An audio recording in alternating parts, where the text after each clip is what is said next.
pour le numéro B, si on veut trouver la règle de cette table de valeurs-là, il faut quand même commencer par comprendre de quel type de fonction il s'agit. On peut se faire une petite esquisse de graphique. Donc, allons-y ici. Je vais me faire une petite esquisse de graphique juste pour voir comment ça se comporte.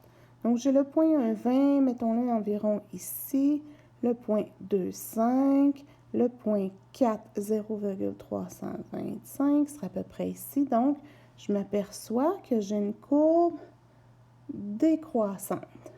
Il y a deux types de fonctions qui peuvent me donner une courbe décroissante. Il y a soit une inverse. Ici, on sait qu'on va avoir notre asymptote le long de l'axe des X. Ici, là, selon l'axe des Y, je ne le sais pas. J'ai deux choix. Si c'est une inverse, je vais avoir une asymptote le long de l'axe des Y aussi.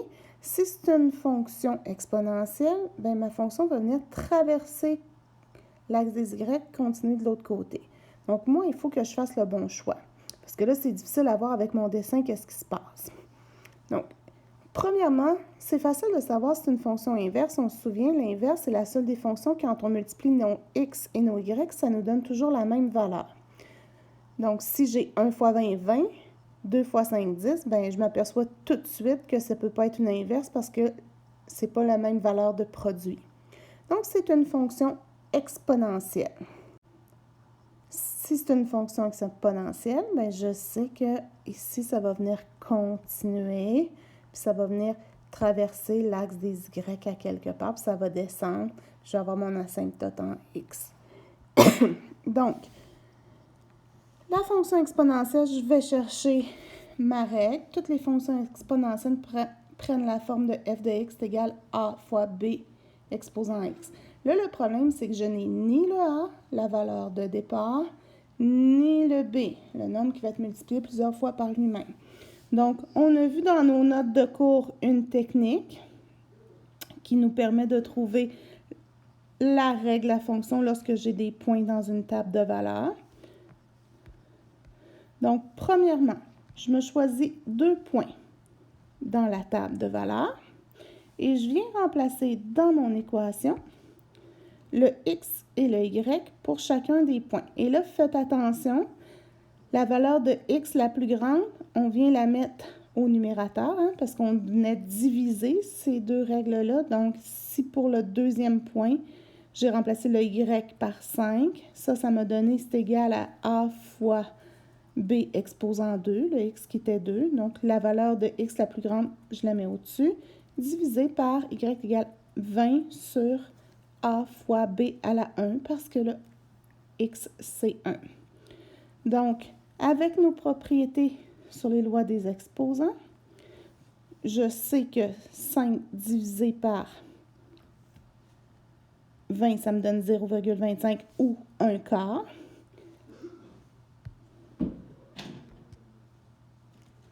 Maintenant, je peux venir annuler les A, parce que quand on divise des mêmes bases, on soustrait les exposants. 1 moins 1, 0. Je divise les B. B exposant 2 divisé par B exposant 1, je soustrais les exposants. 2 moins 1, 1. Donc, je viens de trouver la valeur de B. B exposant 1, B, c'est la même chose. C'est 0,25. Maintenant, pour trouver le A, je pars encore de ma fonction de départ, sauf que là, je sais la valeur de B. Donc, je vais me prendre un point dans la table de valeurs, n'importe lequel. Moi, j'ai choisi le point 1,20. J'ai remplacé le f de x ou le g de x. J'aurais dû mettre g de x ici. Tiens, on va le remplacer. F ici. Donc, j'ai remplacé le g de x par 20.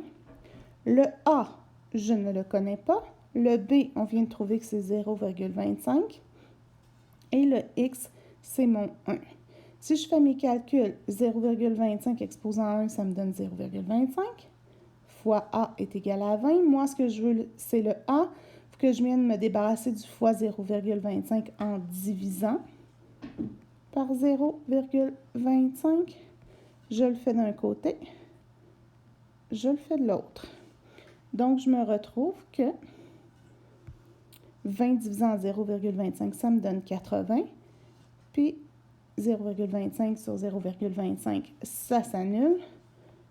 Donc, 80 est égal à A. J'ai mon A, j'ai mon B. Maintenant, il me reste à réécrire mon équation. F de x ou G de x est égal à 80 fois 0,25 exposant x. J'aurais pu laisser au lieu de 0,25 un quart. Donc, 80 fois un quart exposant x.